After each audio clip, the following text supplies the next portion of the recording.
بسم اللہ الرحمن الرحیم نحمدہ ونصلی علی رسولہ الکریم اما بعد اعوذ باللہ من الشیطان الرجیم بسم اللہ الرحمن الرحیم ان اللہ وملائکتہ یصلون علی النبی یا ایھا الذین آمنوا صلوا علیہ وسلموا تسلیما اللہم صلی علی سیدنا محمد وعلی آل سیدنا محمد وبارک وسلم اللہم صلی علی سیدنا محمد وعلی آل سیدنا محمد وبارک وسلم اللہم صلی علی سیدنا محمد وعلی آل سیدنا محمد وبارک وسلم قال اللہ تعالی وما ارسلناک الا رحمۃ للعالمین صدق اللہ العلی العظیم۔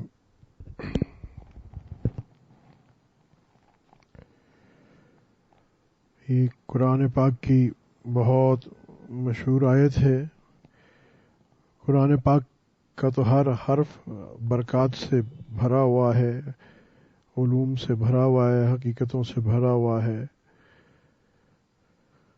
مگر اس آیت میں الحمدللہ اللہ پاک نے بالخصوص ہمارے محبوب اور اللہ پاک نے اپنے محبوب جناب محمد رسول اللہ صلی اللہ علیہ وسلم کے بارے میں یہ مخاطب ہو کے ان کو فرمایا کہ ہم نے جو آپ کو بھیجا ہے محمد صلی اللہ علیہ وسلم، ہم نے آپ کو تمام جہانوں کے لیے رحمت بنا کے بھیجا ہے۔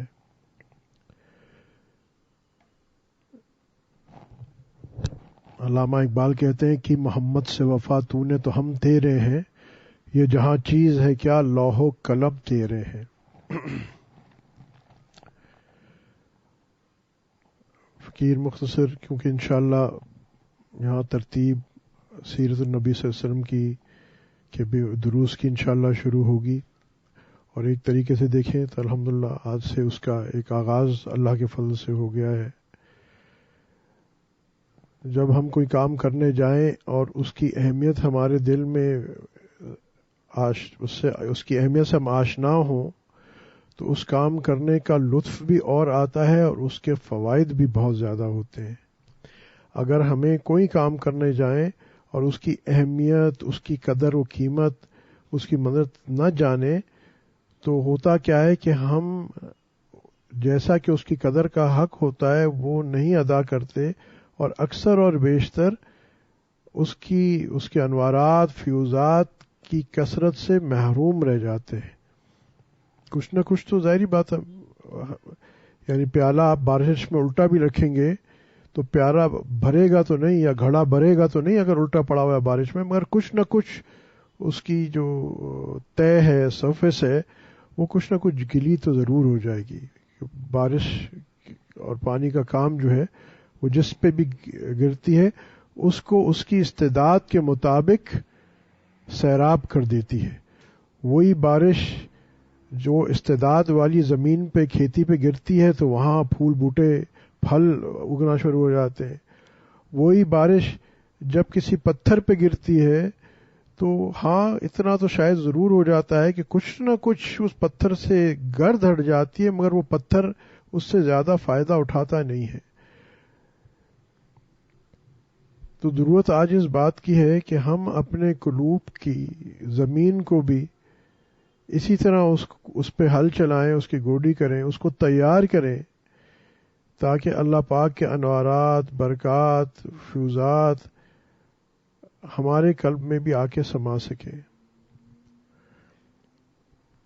اور یہ سب تبھی ممکن ہے کہ جب ہمارے دل میں، ہمارے ظاہر میں اور ہمارے باطن میں آپ صلی اللہ علیہ وسلم کی کمال درجے محبت آئے گی، اس کے بعد کمال درجے اللہ کی محبت آ سکتی ہے۔ اس کے بغیر اللہ کی کمال محبت آ ہی نہیں سکتی۔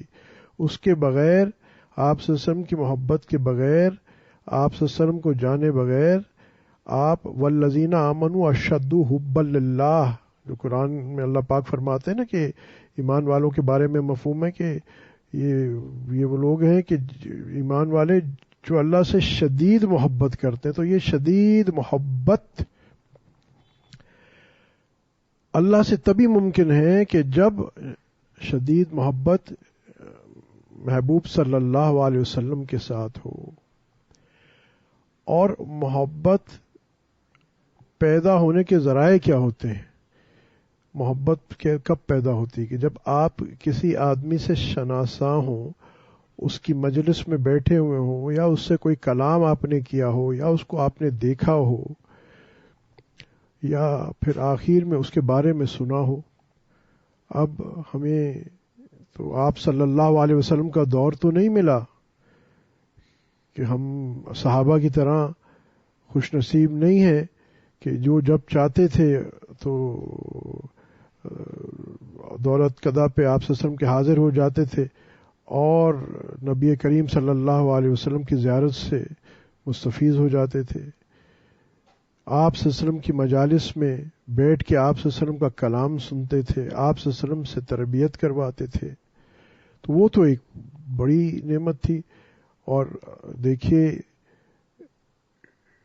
کیونکہ ان کو یہ ساری نعمتیں حاصل تھیں کہ آپ صلی اللہ علیہ وسلم کی صحبت ملی، کلام سنا، زیارت کی، ان کی تربیت میں رہے۔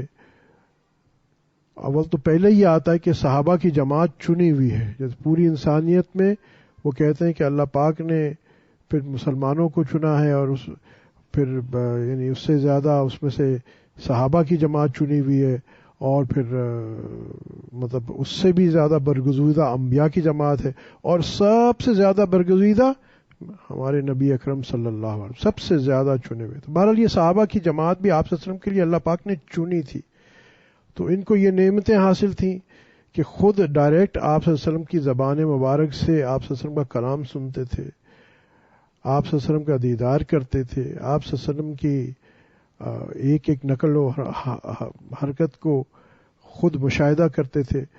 تو ان کے قلوب میں بھی جو کمال درجے محبت آپ صلی اللہ علیہ وسلم کی تھی، وہ آگے کوئی انسان صحابہ کے بعد نہیں دعویٰ کر سکتا کہ ہمارے دلوں میں ایسی محبت ہے جیسے صحابہ کے دلوں میں تھی۔ ممکن نہیں ہے، کیونکہ اس صحابہ کے دل میں محبت آنے کا ایک بہت بڑا جو ذریعہ تھا وہ صحبت رسول اللہ صلی اللہ علیہ وسلم تھی، آپ صلی اللہ علیہ وسلم کی صحبت تھی، یعنی وہ جسمانی صحبت جو آپ صلی اللہ علیہ وسلم کی اٹھا لیتا تھا، تو آپ صلی اللہ علیہ وسلم کے نور قلب کی وجہ سے جب وہ نور قلب صحابہ کے قلب پہ گرتا تھا تو سامنا، یعنی وہ کہتے ہیں نا جفی اتنی صفائی ہو جاتی تھی نا، سیکنڈ اتنی صفائی ہو جاتی، ایک لمحے میں وہ فرش سے عرش تک ان کا قلب پہنچ جایا کرتا تھا۔ تو اس قلب میں نبی کریم صلی اللہ علیہ وسلم کی بھی شدید محبت ہوا کرتی تھی، اور آگے اللہ پاک کی بھی شدید محبت ان قلوب میں صحابہ کی تھی۔ بہرحال اب اللہ کی رضا کہ ہم اس دور میں پیدا نہیں ہوئے، کاش ہوئے ہوتے، مگر بہرحال اللہ پاک نے جو ہمارے لیے مقدر کرایا وہ بہتر ہے، مالک ہے، وہ جانتا ہے۔ مگر الحمدللہ بطفیل نبی کریم صلی اللہ علیہ وسلم، اور یہاں دیکھیں نا اللہ پاک نے خود کہہ دیا ہے محبوب آپ تو کل عالموں کے لیے رحمت للعالمین ہے۔ یہاں ایک الگ نقطہ ہے کہ عالموں کے لیے، صرف مسلمانوں کے لیے نہیں، مگر مسلمانوں کے لیے تو بالخصوص رحمت للعالمین، بالخصوص رحمتیں ہیں۔ تو آپ صلی اللہ علیہ وسلم کے جو امتی ہیں، اب آنے والے جو امتی ہیں، کیا وہ اب کلی محروم رہیں گے؟ ہرگز نہیں۔ یہاں تک کہ نبی کریم صلی اللہ علیہ وسلم نے ایک حدیث مبارکہ آتی ہے جس کا مفہوم ہے کہ آپ صلی اللہ علیہ وسلم نے فرمایا صحابہ سے کہ میرے کہاں ہیں میرے چاہنے والے، مفہوم عرض کر رہا ہوں۔ تو آپ صلی اللہ علیہ وسلم نے کہ صحابہ نے کیا وسلم ہم آپ کے جان نثار ہیں، ہم موجود ہیں۔ بولا نہیں، میرے چاہنے والے جو ہیں وہ حقیقت میں وہ ہوں گے بعد پہ آنے والے لوگ جنہوں نے نہ میری صحبت اٹھائی ہوگی، نہ میری مجالس میں آئے ہوں گے، نہ میری زیارت کی ہوگی، انہوں نے بعد میں صرف میرا ذکر سنا ہوگا اور ان کے دل میں میری شدید محبت ہوگی۔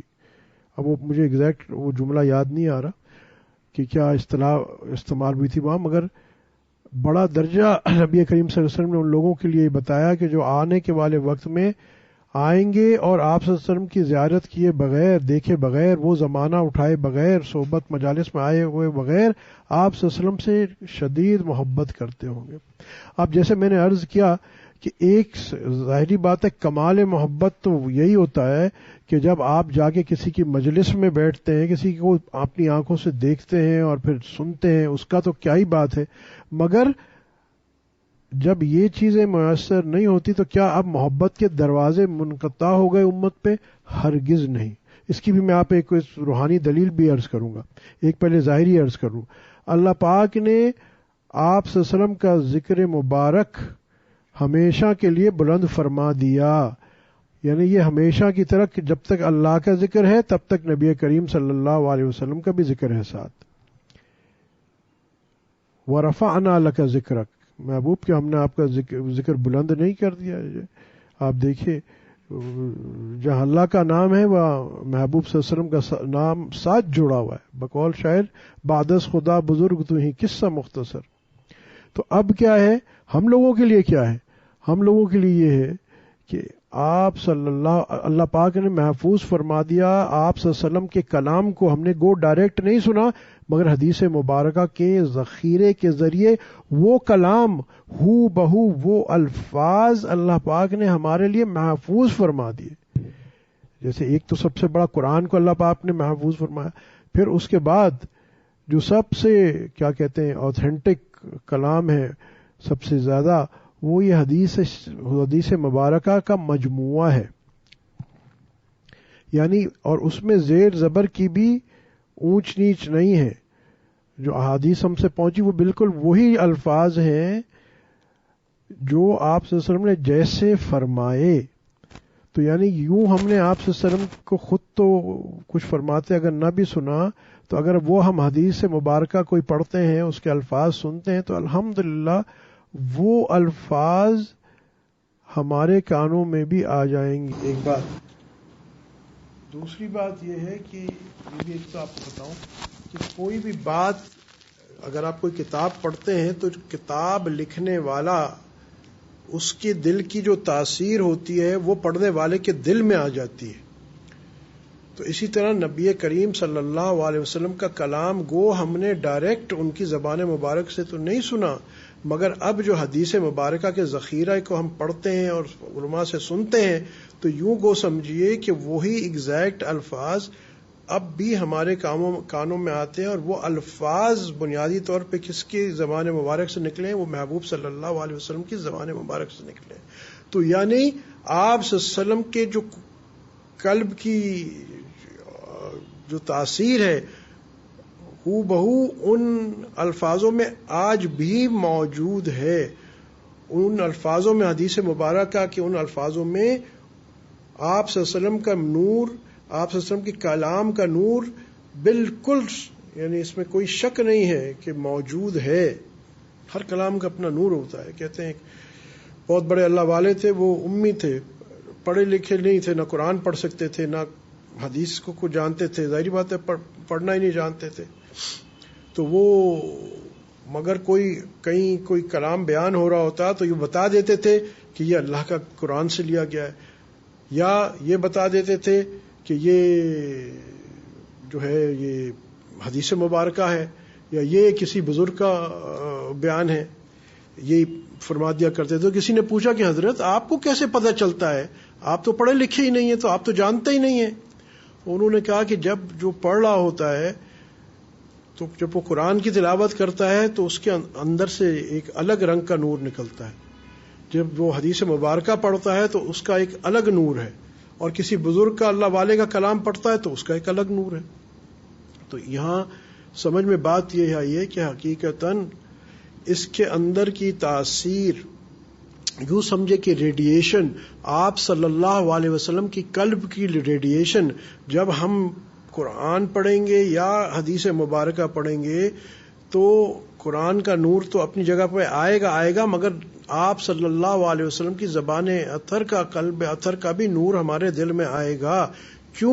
کیونکہ قرآن ہمیں نبی کریم صلی اللہ علیہ وسلم کی زبان مبارک سے ہی ہمیں آگے منتقل ہوا ہے. تو یہاں تک کہ قرآن کے اندر آپ یہ دیکھیے کہ اللہ کا کلام ہے، اس سے بڑی تو کوئی چیز نہیں ہے. اللہ کا کلام ہے اور نبی کریم صلی اللہ علیہ وسلم کی زبان مبارک، یہ تو سب سے اونچی چیز ہوگی نا، نور علی نور.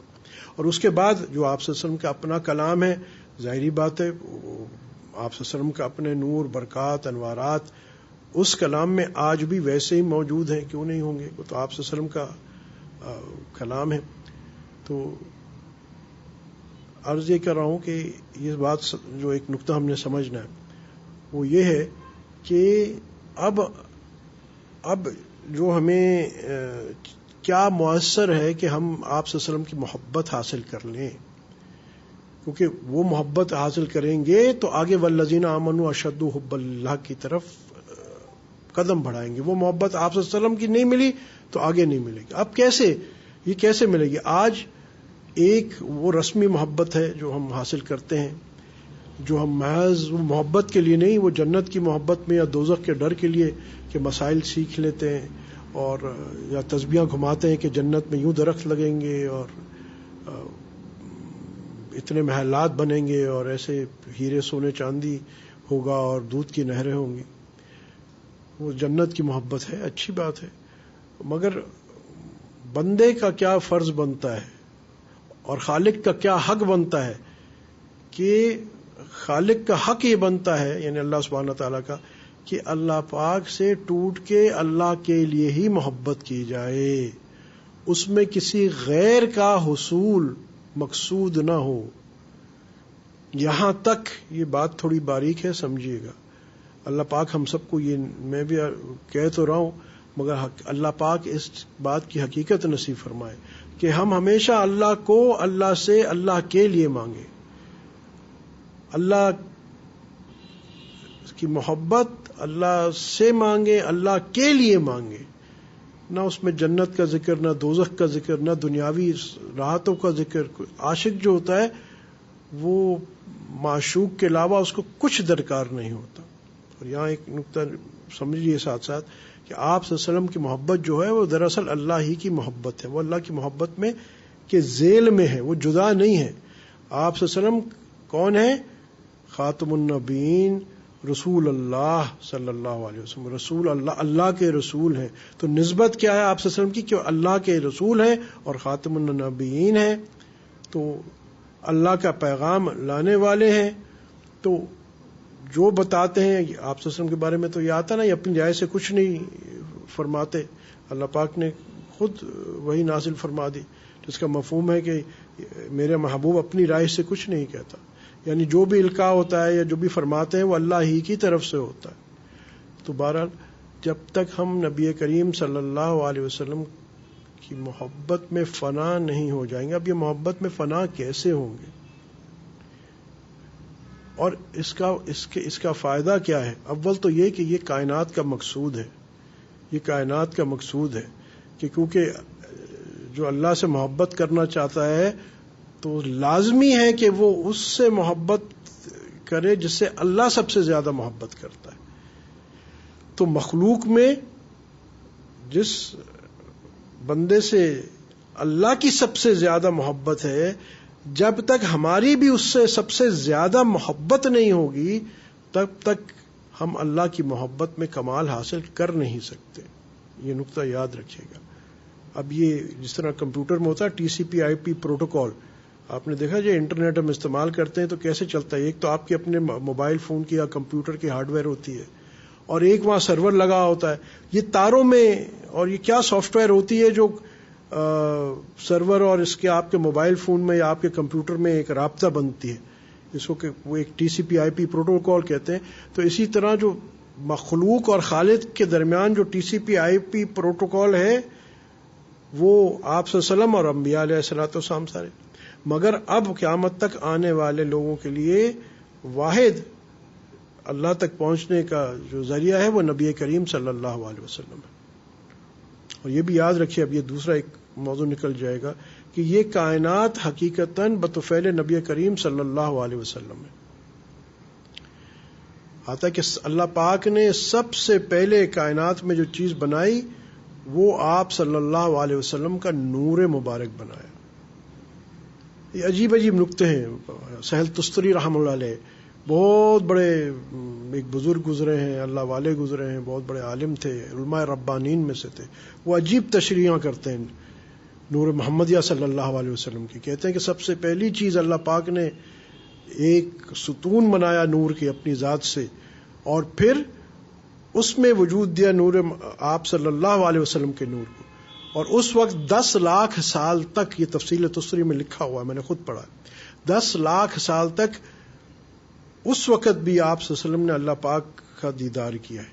اب یہ باتیں تو بہرحال شاید عوام کی نہیں، مگر یہ باقاعدہ اوتھینٹک، بہت بڑے اللہ والے ہیں، سب ان پہ متفق ہیں، بہت بڑے عالم ہیں پرانے وقتوں کے، سہل تستری رحمۃ اللہ علیہ. تو آپ صلی اللہ علیہ وسلم کی شان سمجھے. اس کے بعد ساری کائنات، یعنی اس نور سے پھر آگے جو ہے وہ پھر باقی کائنات بنائی گئی. تو ہم سب آپ صلی اللہ علیہ وسلم کے تو فعل ہیں. اور ہمیں یاد رکھیے، یہ روح اللہ کا امر ہے، اس کو چین تبھی ملے گا جب یہ واپس اپنے اصل سے جڑے گی. اس کا یہ مطلب نہیں کہ اللہ کے حصے بن جائیں گے، مگر وہ جو ہم نے عالم ارواح میں بن کے الست ربکم قالوا بلا الست ربکم کی جو ایک کمٹمنٹ کر لی اللہ سے کہ تو ہمارا رب ہے، اور جو اللہ کی اس وقت ہم نے کلام سنا اور جیسے ہماری ارواح میں سنا، اب ہماری روحیں بھی تڑپتی ہیں وہیں اس ذات سے جڑنے کے لیے. مگر اب آپ کو بات سمجھ میں آئے گی کہ اس ذات سے جڑنے کے لیے ضروری ہے کہ اپنی روح کو نبی کریم صلی اللہ علیہ وسلم کے ساتھ کی روح کے ساتھ جوڑا جائے. اللہ اکبر کبیرہ. یہ تھوڑا مشکل بات ضرور ہے، مگر یہ ہمارے اہل سنت والجماعت علماء دیوبند کا عقیدہ بتا رہا ہوں آپ کو. چاہے ہمارے دیوبندی حضرات ہوں، بریلوی حضرات ہوں، سب اس بات پہ متفق ہیں. نبی کریم صلی اللہ علیہ وسلم کی شان پہ سب یکساں متفق ہیں. بادس خدا بزرگ تو ہی قصہ مختصر. آج مسئلہ یہ ہے کہ ہم نے آپ صلی اللہ علیہ وسلم کو پہچانا ہی نہیں ہے، پہچانا ہی نہیں. ہاں شرک بدعت میں نہیں پڑنا چاہیے، وہ تو منع ہے، ظاہری بات ہے، مگر جو اللہ پاک نے عشق نبی کریم صلی اللہ علیہ وسلم کا کرنے کا ہمیں حکم دیا ہے. آپ کہیں گے کہاں سے حکم دیا ہے؟ آپ دیکھیے ابھی جو میں نے آیت پڑھی ان اللہ و ملائکتہ، یہ ان اللہ و ملائکتہ والی آیت، اس میں کیا ہے؟ اللہ پاک کا عشق نہیں اظہار ہو رہا آپ صلی اللہ علیہ وسلم کے ساتھ، اور پھر ہمیں حکم ہو رہا ہے درود شریف پڑھو.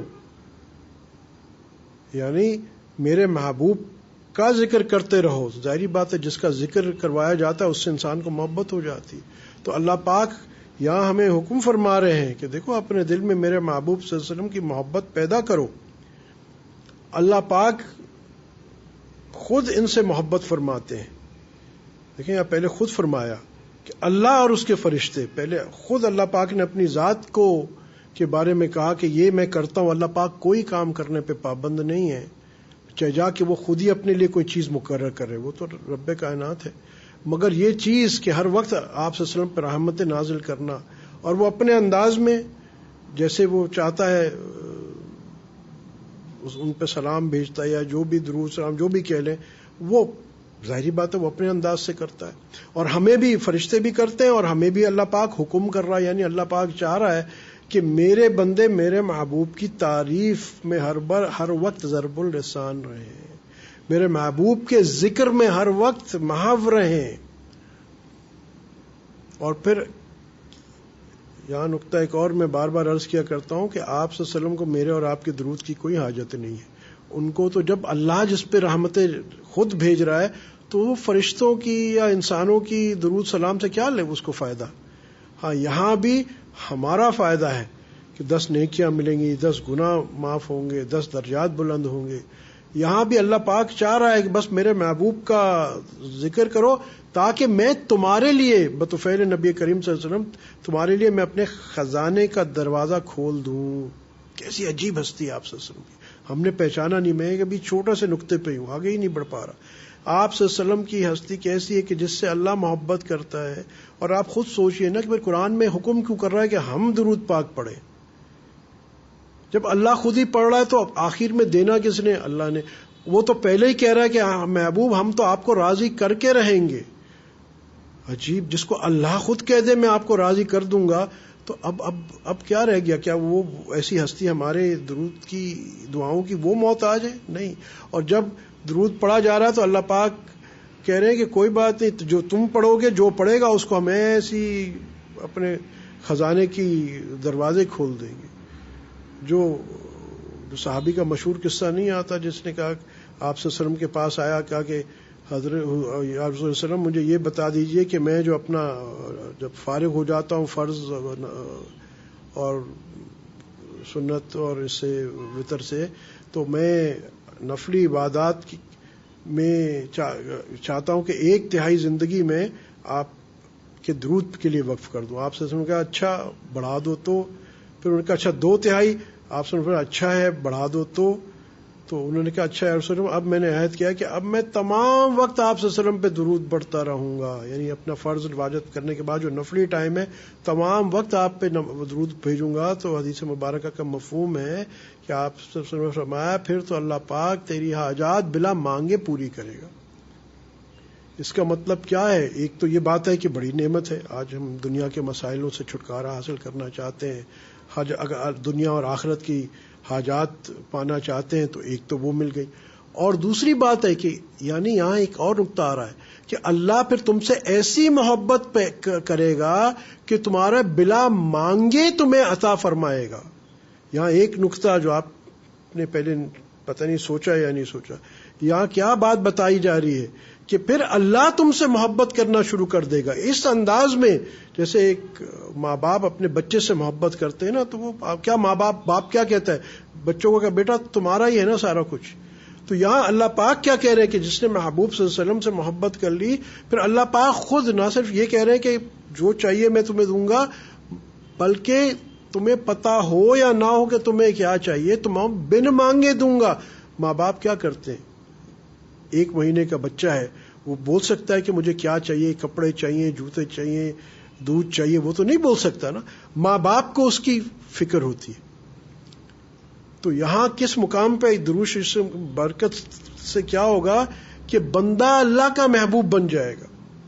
عجیب، یہ صرف ایک ہی نقطہ سوچو.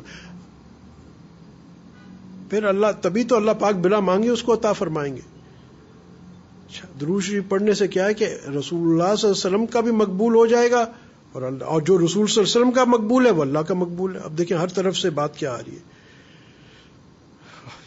بات پھر دور نکل جائے گی. بہرحال جو اصل نقطہ عرض کرنا ہے، جو میں عرض کر رہا تھا کہ کسی سے محبت کے لیے اس کا کلام جب ہم ڈائریکٹ آواز سنتے ہیں کسی کا تو اور محبت پیدا ہو جاتی ہے. اب ہم ڈائریکٹ وہ آواز تو نہیں سن سکتے، آپ صلی اللہ علیہ وسلم کی ہم اس زمانے میں نہیں ہے، مگر آپ صلی اللہ علیہ وسلم کا کلام تو ہم سن سکتے ہیں نا. حدیث مبارکہ علماء کرام سے جو ہے وہ سن سکتے ہیں، پھر ان کے معنی سمجھ سکتے ہیں، تو انشاءاللہ وہ نور ہمیں منتقل ہوگا. پھر دوسری چیز یہ ہے کہ اب آپ صلی اللہ علیہ وسلم سے محبت، کسی سے بھی محبت تب پیدا ہوتی جب اس کی صفات کو جانتے ہیں، اس کی انگ انگ کو ہم جانتے ہیں. کیونکہ آپ صلی اللہ علیہ وسلم واحد وہ ہستی ہیں جن کا ہر انگ جو ہے وہ یعنی خوبصورت سے خوبصورت ترین ہے. تو جس انگ کو ہم جانتے جائیں گے وہ اس انگ سے ہمیں آپ صلی اللہ علیہ وسلم کی محبت بڑھتی جائے گی. تو آپ صلی اللہ علیہ وسلم سے کی محبت بڑھانے کے لیے اب کیا ہے کہ جہاں ہم حدیث مبارکہ پڑھتے ہیں، سنتوں کے بارے میں پڑھتے ہیں، پھر ان پہ عمل کی کوشش کرتے ہیں، سب چیزیں بے حد ضروری. مگر یہ جو محبت کا زاویہ بڑھے گا، یہ اس کے لیے کیا ایک چیز ضروری کہ ہم آپ صلی اللہ علیہ وسلم کے بارے میں زیادہ سے زیادہ جاننا شروع کر دیں، جس کو ہم جانتے ہی نہیں ہو کہ فلاں صاحب بڑے اچھے آدمی، بڑے سخی آدمی ہیں، بڑے اخلاق والے ہیں. بس اگر آپ صرف اتنا جانتے ہیں تو ایک درجے آپ کریں گے ہاں یار یہ کوئی اچھا آدمی لگ رہا ہے. کوئی کہہ دیجیے فلاں صاحب ایسے سخی ہیں کہ انہوں نے تو 10,000 یتیم بچوں کی کفالت کے لیے بندوبست کیا ہوا ہے، اور انہوں نے تو صحرا میں مسافروں کے لیے رستوں میں یہ کیا ہوا ہے، کہیں کنویں کھدائے ہوئے ہیں. ان کی اور باتیں بتائیں تو آپ کے اور زیادہ آپ میں ایک تھوڑی اس کی طرف رغبت پیدا ہوگی. اچھا یہ غربا سے اتنی محبت کرتا ہے، یتیموں سے کی اتنی کفالت کرتا ہے، دین کے معاملات میں خاموشی سے، تواضع سے اس طرح خدمت کرتا رہتا ہے. تو آپ کے دل میں اس کے لیے اور محبت بڑھ جاتی ہے کیونکہ آپ نے اس کو جانا نہ آگے. اور پھر یہ محبوب صلی اللہ علیہ وسلم کی تو ایسی عجیب ہستی ہے جس کا ہر انگ، دیکھیں اللہ پاک کیا کہتا ہے کہ ہم نے آپ کو نہیں بھیجا مگر کل عالمین، سارے عالموں کے لیے رحمت بنا کے. یعنی آپ صلی اللہ علیہ وسلم کی ہر ادا کو سارے عالم کے لیے رحمت ہے، ہر ادا ہر ادا ہر ادا. مگر یہ میں نے کہہ دیا، بہت اچھا آپ نے بھی سن لیا، مگر کیا ہمیں آپ صلی اللہ علیہ وسلم کی کچھ اداؤں کا پتہ بھی ہے؟ کچھ آپ صلی اللہ علیہ وسلم کی حیات مبارکہ کے بارے میں بھی پتہ ہے کہ نہیں؟ جو عام طور پہ جو الحمدللہ جو دیندار طبقہ ہے وہ بھی کہاں تک پہنچا ہے کہ جی الحمدللہ یہ سنت ہے، مسواک کر لینا ہے، سیدھے پیر میں پہلے چپل پہننی ہے، کپڑے پہنتے ہوئے 3 بار جھاڑنا ہے. بہت ضروری ہے، اس میں کوئی انکار نہیں، بہت ضروری ہے، بہت ضروری ہے، مگر یہ کافی نہیں ہے. یہ تو آپ نے ایک اتباع میں تو کیا، مگر آپ نے ابھی تک عقلی اتباع کی. آپ صلی اللہ علیہ وسلم نے یہ کام کیا ہے تو اس واسطے میں کہہ رہا ہوں، قلبی نہیں کی. قلب جب تک عقل ہوتی ہے وہ حجت ڈھونڈتا رہتا ہے. ٹھیک ہے، اچھا جی یہ مستند حدیث میں آیا ہے، سب کچھ ہے، ہم نے دیکھا ہے، ہمارے علماء سے ہم نے سن لیا ہے، اب ہم بس یہ کر رہے ہیں کیونکہ ہمیں حکم ہے، سنت چھوڑنے کے ورنہ ہم مرتکب ہو جائیں گے، تو چلو بھائی ہم کر رہے ہیں. مگر ایک جب کسی سے محبت ہو جاتی ہے تو پھر اس کی ایک ایک ادا نقل کرنے میں انسان کو قرار آتا ہے. وہ اس کے ایک ایک ادا کو نقل کر کے لطف اٹھاتا ہے، اس کا دل خوش ہو جاتا ہے، اس کی روح خوش ہو جاتی ہے. ایک صحابی کا مشہور قصہ آپ لوگوں نے سنا ہوگا کہ ایک جگہ سے گھوڑے پہ ایک جگہ سے گزرے تو جاتے جاتے اچانک سر جھکا دیا، تھوڑا آگے گئے سر اٹھا لیا. تو ساتھی نے پوچھا کہ حضور آپ نے یہ کیا عمل کیا؟ تو ان صحابی رضی اللہ تعالی عنہ نے فرمایا کہ مجھے یاد ہے کہ ایک دفعہ ہم آپ صلی اللہ علیہ وسلم کے ساتھ یہاں سے گزر رہے تھے اور یہاں ایک درخت تھا اور اس کی ایک ٹہنی آگے آئی ہوئی تھی، تو آپ صلی اللہ علیہ وسلم نے اپنا سر مبارک بچانے کے لیے تھوڑا سا نیچے جھکا لیا تھا اس جگہ پہ، اور پھر آگے جا کے اپنا سر مبارک ٹھیک سیدھا کر لیا. تو میں نے اس اتباع میں، کیونکہ مجھے یاد ہے اسی جگہ پہ، حالانکہ اب وہاں درخت کوئی نہیں تھا، اسی جگہ پہ تھا، تو میں نے یہ چاہا کہ میں آپ صلی اللہ علیہ وسلم کی وہ سنت پوری کر لوں، وہ ادا پوری کر لوں. اب یہ کسی مفتی سے پوچھے یہ سنت موقدہ ہے کیا؟ اب تو وہاں درخت بھی نہیں ہے. بھائی بات یہ ہے، یہ عاشقوں کے لیے تو سنت موقدہ نہیں ہوتی، فرض ہو جاتا ہے. محبوب کی اتباع، محبوب کی مشابہت. اور دیکھو قرآن کیا کہتا ہے، حدیث مبارکہ میں کیا آتا ہے، جس کا مفہوم ہے کہ جو جس کی مشابہت کرے گا قیامت کے روز وہ اس کے ساتھ اٹھایا جائے گا، جو جس سے محبت کرے گا قیامت کے روز اس کے ساتھ اٹھایا جائے گا. اب یہ دیکھیے کہ یہ صحابہ کا کیا تھا، محبت ہے تو رسول اللہ صلی اللہ علیہ وسلم کے ساتھ، مشابہت ہے تو رسول اللہ صلی اللہ علیہ وسلم کی.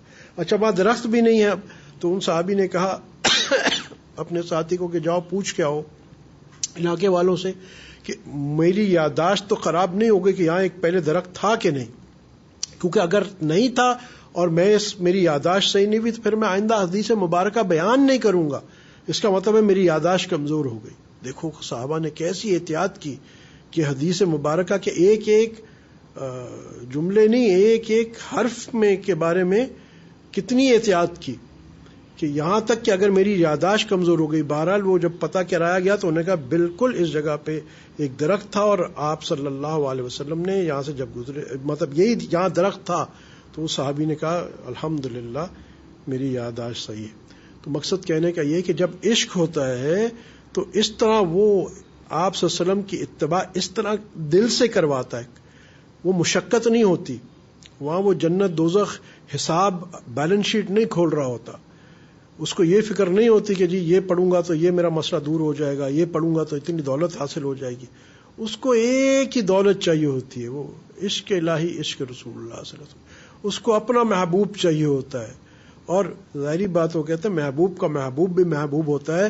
تو جب ہمارے آپ صلی اللہ علیہ وسلم محبوب ہوں گے تو ظاہری بات ہے محبوب کا محبوب اللہ بھی ہمارا محبوب ہے، اور حقیقتاً اللہ ہی ہمارا محبوب ہے. اور جب ہم آپ صلی اللہ علیہ وسلم سے محبت کریں گے تو ہم بھی تو اللہ کے محبوب بن جائیں گے نا. جو اللہ کے محبوب کو محبوب رکھے گا اللہ اس کو محبوب رکھے گا. اچھا یہ بات پھر واپس یہیں لے آتا ہوں کہ یہ کب پیدا ہوگا، پریکٹیکل سٹیپس کیا ہیں.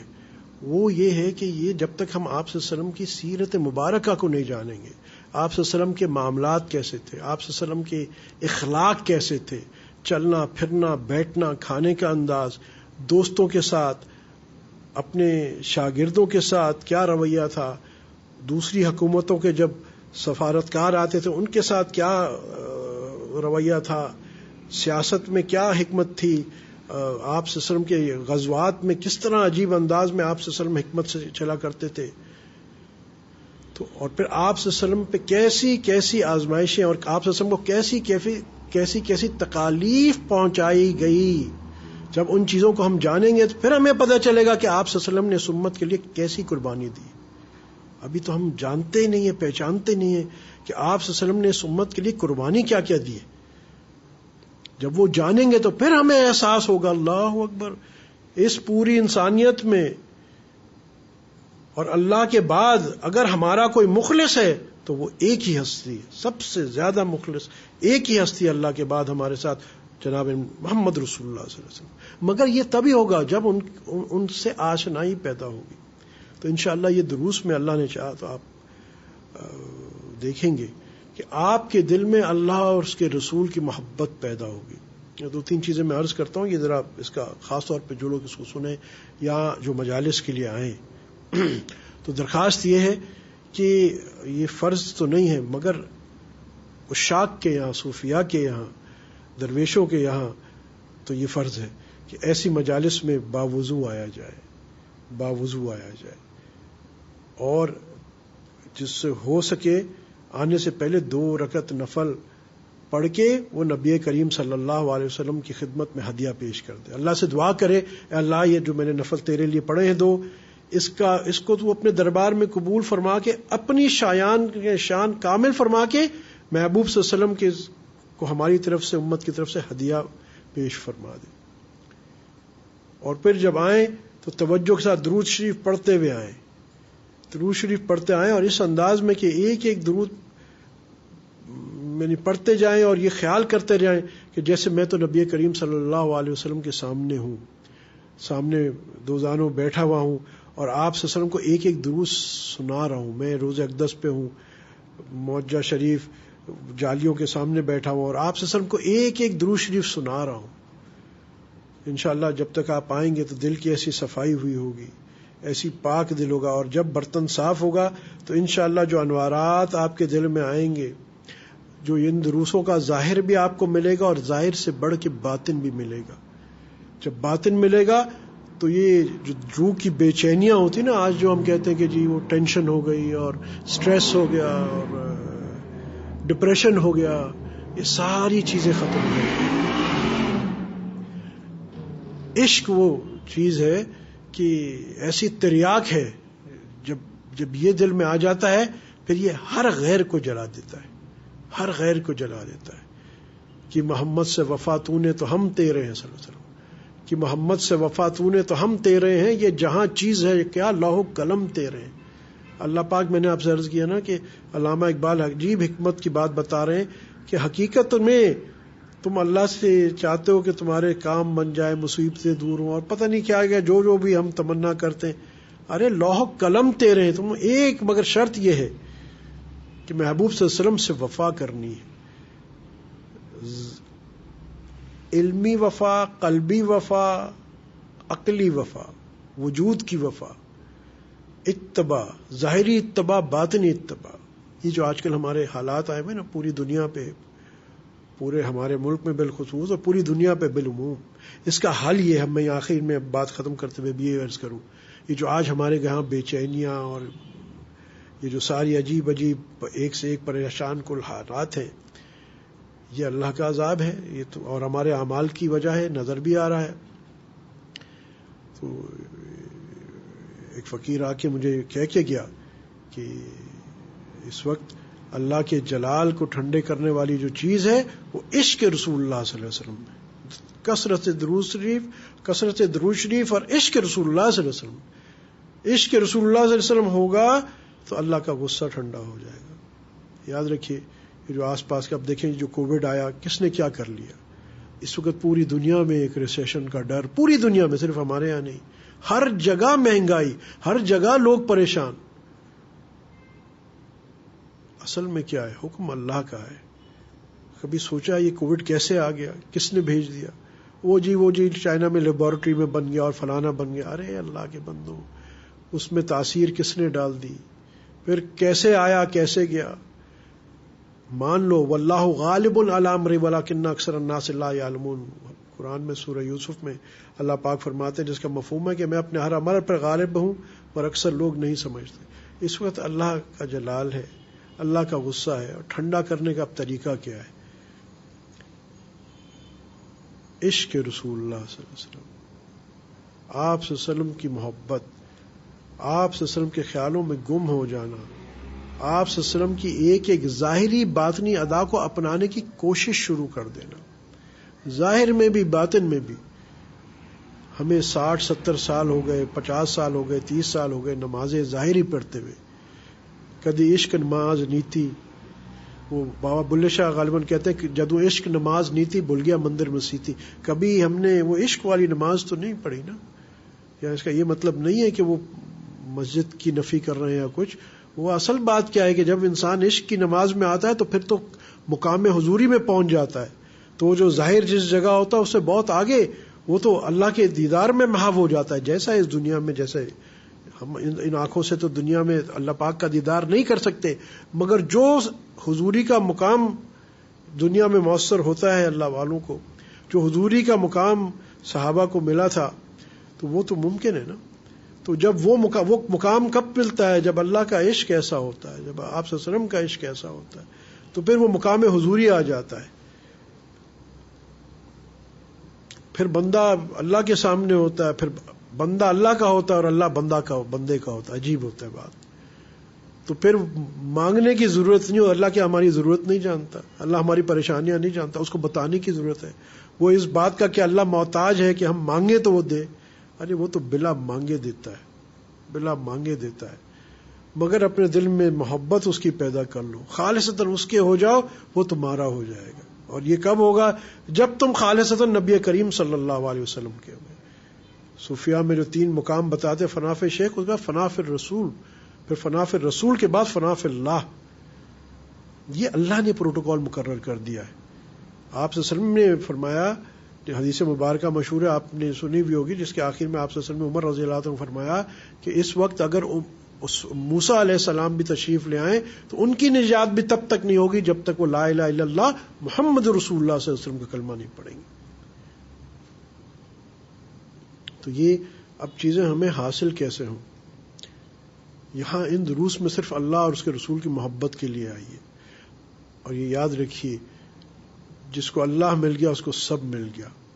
تو یہاں باقی مسائل آپ کے ہر کسی کے، ہم انسان ہیں، مسائل ہوتے ہیں، معاشی ہوتے ہیں، خاندانی ہوتے ہیں، مختلف ہوتے ہیں، بیماریوں کے ہوتے ہیں. جس کو اللہ اور اس کے رسول مل گئے تو باقی چیزیں خود ہی صحیح ہو جائیں گی. باقی مسائل جانے اور اللہ اور اس پاک کی ذات جانے اور آپ صلی اللہ علیہ وسلم کی شفقتیں جانے. پھر ہمارے کو کیا ان مسائلوں سے ڈرنا اور کسی چیز پہ پریشان ہونا. یہ بہت بڑی نعمت ہے. اور یہ جہاں آپ صلی اللہ علیہ وسلم کا ذکر مبارک ہوتا ہے، یہ اللہ کا ہی ذکر ہے. آپ صلی اللہ علیہ وسلم کی سیرت میں ظاہری بات ہے، جو بھی آپ صلی اللہ علیہ وسلم کی ایک ادا جو ہے وہ اللہ کو پسند ہے. جب یہ ذکر ہے، وہ آپ صلی اللہ علیہ وسلم کی ایک ادا میں اللہ کی اطاعت ہے. حقیقتاً اطاعت کے اندر اللہ کی حمد شامل ہے. تو یہ آپ صلی اللہ علیہ وسلم کا جو ذکر ہے وہ ذکر، جیسے درود شریف بھی ذکر ہم کہتے ہیں، تو وہ آپ صلی اللہ علیہ وسلم کا ذکر اللہ کا ہی ذکر ہے. تو انشاءاللہ جہاں یہ ذکر جس گھر میں ہوتا ہے، جو لوگ کرتے ہیں، تو اللہ کی رحمتیں اس گھر پہ متوجہ ہوتی ہیں، ان لوگوں پہ متوجہ ہوتی ہیں. یہاں تک کہ پھر آگے وہ جب اپنے اپنے گھروں میں جاتے ہیں تو وہ ان کے قلب پہ جو نور برس رہا ہوتا ہے ان گھر والوں کو بھی ملتا ہے. جتنی دیر ہم اس نور کو سنبھال پائیں اور گناہوں میں نہ پڑیں، مگر وہ ہم نور جو ان دروس میں آئے گا انشاءاللہ، وہ نور یہ ساتھ لے کے جائے گا. اور اللہ، اور اسی نیت سے آئیں، برتن کو خالی کر کے آئیں صرف ایک مقصد سے کہ میں تو اللہ اور اس کے رسول کی تلاش میں ہوں، اللہ اور اس کے رسول کی محبت کی تلاش میں. اور یاد رکھیے باقی ساری چیزیں آپ کی اللہ اپنی مہربانی سے صحیح کر دے گا. تم اللہ کے محبوب سے محبت تو کر لو، اللہ تم سے ایسی محبت کرے گا کہ تمہاری ساری پریشانیاں دور ہو جائیں گی، اس دنیا کی بھی اور آخرت کی بھی دور ہو جائیں گی. تو یہ بہت بڑی نعمت ہے یہ دروس. اس کو صرف ٹک مارک کرنے کے لیے نہیں، یا چلو ہفتے میں ایک بار چلو اچھی ہے ایک ذرا معلومات حاصل کریں، معلومات کے لیے نہیں ہے، عشق حاصل کرنے کے لیے آئیے، اللہ کے رسول صلی اللہ علیہ وسلم کے عشق کے لیے آئیے. یہی وہ سیڑھی ہے جو اللہ تک پہنچائے گی آپ کو. تو یہاں جب جیسے میں نے کہا گھر کا سفر، گھر سے اس جگہ ان کی یعنی درس گاہ پہ آنے کے تک، چاہے آپ کا ساتھ والا ہی فلیٹ کیوں نہ ہو، اسی انداز سے اگر ہو سکے جو اہتمام کر سکے. دیکھیں یہ میں نے کہا کوئی مفتی کی بات تو نہیں ہے، فتویٰ تو یا فقہ کا مسئلہ تو نہیں، مگر اشاق کے یہاں ضرور ہے ایسی مجالس کے لیے. تو میں نے کہا باوضو اس سے بڑھ کے جو غسل کر کے آ سکے. آپ بولیں گے اس سے کیا فرق پڑتا ہے؟ جتنی تم اس مجلس آپ صلی اللہ علیہ وسلم کے ذکر مبارک کو اہم جان کے ان کی آپ جتنی قدر کرو گے، اتنی آپ کی قدر اور وسعت اللہ پاک کے یہاں ہوگی. اور جب یہ عمل آپ کا آپ صلی اللہ علیہ وسلم کے سامنے پیش ہوگا، کہتے ہیں نا ہفتے میں 2 دفعہ امت کے اعمال آپ صلی اللہ علیہ وسلم کے سامنے پیش ہوتے ہیں، تو آئے گا کہ یا رسول اللہ علیہ وسلم آپ کی فلانی امتی جو ہے وہ اس مجلس کے لیے اس نے خصوصی صاف کپڑے پہنے، غسل کیا، صاف کپڑے پہنے اور ایسے پاک صاف نفل پڑھ کے اور وہاں ایسے درود شریف پڑھتے ہوئے حاضری دی. تو آپ صلی اللہ علیہ وسلم کتنے خوش ہوں گے. اللہ اکبر کبیرہ. اور آپ صلی اللہ علیہ وسلم کے خوش ہونے کا مطلب کیا ہے؟ صرف یہ نہیں ہے کہ بس وہ خوش ہو گئے، وہاں سے تو خوشی کا مطلب یہ کہ وہاں سے توجہات اور رحمتیں اور آپ صلی اللہ علیہ وسلم کی دعاؤں میں شمولیت اور گارنٹیڈ اللہ کی طرف سے رحمتیں. یہ کیسی عجیب چیز ہے. یہ آپ کی مجالس جو ہونے والی ہیں یہ بہت ہی بابرکت ہے، بہت ہی بابرکت ہے انشاءاللہ. جس طرح میں نے عرض کیا ہے، اچھا جب اس مجلس میں بیٹھیں اور درس سنیں تو بالکل اس وقت نہ تسبیح پڑھنی ہے نہ کچھ، درس کی طرف متوجہ ہو جائیں، جو باجی آپ کو بتا رہی ہوں گی ان کی طرف متوجہ ہو جائیں اور اپنی روح کو حاضر کریں، اور جو وہ آپ کے کانوں میں پڑ رہا ہے اپنے خیالوں میں اس کے اندر گم ہو جائیے. یہ عشق والی باتیں بتا رہا ہوں آپ کو. انشاءاللہ اس کا فائدہ آپ خود دیکھو گے. آپ کی زندگی میں سکون، امن، چین. جب آپ کے دل میں اللہ اور اس کے رسول کی محبت آئے گی، ساری مخلوق کے دل میں آپ کی محبت آ جائے گی. آپ کے گھر کا ماحول بدلے گا، عزیز و اقارب کا آپ کے ساتھ بدلے گا. بہرحال ہمارا مقصد تو نہیں ہے، مقصد تو ہمارا اللہ اور اس کے رسول کی محبت ہے، مگر میں آپ کا اس مٹھاس کی میں بات بتا رہا ہوں کہ جو آپ کے قلوبوں میں آئے گی تو ایسا نہیں کہ وہیں رہے گی، آپ جہاں جاؤ گے انشاءاللہ. اور پورے ہفتے اس مٹھاس کو کیسے پھر بیچ میں مینٹین کیا جائے کہ جو آپ سنیں، جو ایسی چیزیں ہیں جس پہ عمل کرنا ہے تو عمل کریں، جو ایسی چیزیں ہیں کہ جہاں آپ صلی اللہ علیہ وسلم کے بارے میں اور جاننا وہ جاننے کی کوشش کریں. درود شریف اپنے لیے روزانہ ایک مقدار لازم کر لیں، کم از کم مقدار، اس سے اوپر ہو جائے تو اچھا، مگر ایک کم از کم ضرور، چاہے وہ ایک تسبیح کیوں نہ. اور ایسی کہ بھئی ایک کونے میں بیٹھ کے وہی باوضو قبلہ رخ ایسے کہ میں آپ صلی اللہ علیہ وسلم کے سامنے ہوں روزہ اقدس پہ اور ایک ایک آپ صلی اللہ علیہ وسلم کو پیش کر رہی ہوں ہدیہ. اللہ اکبر کبیرہ. ایک تسبیح بھی پڑھ لیں گے، جتنی زیادہ ہو بہتر ہے، مگر ایک تسبیح بھی اس انداز سے پڑھیں گے تو انشاءاللہ آپ خود اپنی زندگی میں ایک پرسکون نور محسوس کریں گے انشاءاللہ.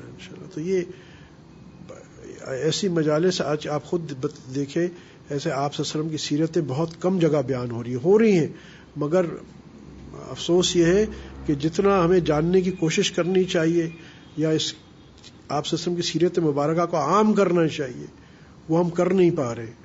اللہ ہمیں معاف فرمائے. تو آپ بھی یہاں سے جو تھوڑا بہت سیکھ کے جائیں، کوشش کریں کہ اپنے گھر میں عزیز اقارب کو بھی تھوڑا تھوڑا ان کو بھی یہ خوشبو ان کو بھی لگاتے رہیں. انشاءاللہ اللہ کی رحمتیں متوجہ ہوں گی. تو نہ صرف ہمارا گھر، ہمارا شہر، ہمارا ملک، مگر انشاءاللہ ایک پوری کائنات انشاءاللہ اللہ کے فضل سے سنور جائے گی. آپ صلی اللہ علیہ وسلم رحمت للعالمین ہے. اب اس پہ بہت باتیں ہو سکتی ہیں، اب وقت نہیں ہے. انشاءاللہ نماز کا بھی وقت ہو رہا ہے تو انشاءاللہ دعا کر لیتے ہیں. آمین. الحمدللہ رب العالمین والصلاۃ والسلام علی اشرف الانبیاء والمرسلین سیدنا مولانا محمد وعلی آلہ وصحبہ اجمعین. یا اللہ ہماری جو یہ دروس کا سلسلہ شروع ہو رہا ہے اللہ اس کو تو اپنے دربار عالی میں قبول فرما. اللہ اس کی برکت سے یا اللہ نبی کریم صلی اللہ علیہ وسلم سے پکی سچی اور دائمی محبت نصیب فرما. قولاً فعلاً صورتاً سیرتاً اخلاقاً خلقاً ظاہراً باطناً آپ صلی اللہ علیہ وسلم کی اتباع کی توفیق نصیب فرما. اللہ ان مجالس کی برکت سے یا اللہ ہمیں اپنا آپ بنا. اللہ اپنے اولیاء کی فہرست میں شامل فرما. دربار نبوت کے حاضرین میں شامل فرما. اللہ اس کی برکت سے یا اللہ ہمیں نبی کریم صلی اللہ علیہ وسلم کی بار بار یا اللہ صحبت و زیارت نصیب فرما. اللہ ہمیں روز اقدس کی بار بار زیارت نصیب فرما.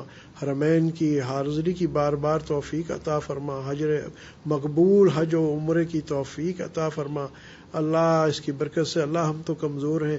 اللہ ہمارے جو اتنے بھی مسائل ہیں ضروریات ہیں چاہے وہ دنیاوی ہوں چاہے وہ آخرت کی ہوں قبر کی حشر کی جنت کی اللہ تمام مسائل حل فرما. اللہ جو مانگ سکے وہ بھی عطا فرما. جو نہیں مانگ سکے ہماری قبر حشر جنت تک جانے کی تمام ضروریات پوری فرما. اللہ جتنے حاضرین ہیں ابھی سن رہے ہیں بعد میں سنیں اللہ سب کی دلی مرادیں شریعت کے مطابق پوری فرما. سب کی آفات بلیات پریشانیاں دور فرما. اللہ جن بھائیوں دوستوں نے دعاؤں کے لیے کہا ہے کہنا چاہتے ہیں یا ان کا حق ہے اللہ سب کی دل مرادیں شریعت کے مطابق پوری فرما. اللہ جتنے اس مجلس کے حاضرین ہوں اللہ سب کو اپنے مقربین میں سے بنا. اللہ یہ جو دروس کا سلسلہ اس جگہ پہ شروع ہو رہا ہے اللہ ہماری بہن شیلو کو اور ان گھر والوں کو یا اللہ خوب اس کا اجر عظیم عطا فرما. ان کی جان میں مال میں اولادوں میں برکت نصیب فرما. ان کو اور سب حاضرین کو سب سننے والوں کو یا اللہ حاسدین کے حسد سے شریروں کی شرارت سے جادو ٹونوں فتنوں سے ہر قسم کی پریشانیوں سے محفوظ فرما. اللہ بلا مانگے عطا فرما. اللہ ان کی زندگیوں میں برکتیں نصیب فرما. ہر قسم کی بیماریاں پریشانیاں دور فرما. اللہ حلال طیب پاکیزہ روزگار عافیت برکتوں کے ساتھ عطا فرما. اللہ ہمیں اپنا آپ عطا فرما. اللہ اپنا آپ عطا فرما. اللہ اپنا آپ عطا فرما. اللہ ہم سب کا ایمان پر خاتمہ نصیب فرما. سبحان ربک رب العزت عما یصفون وسلام علی المرسلین والحمد للہ رب العالمین.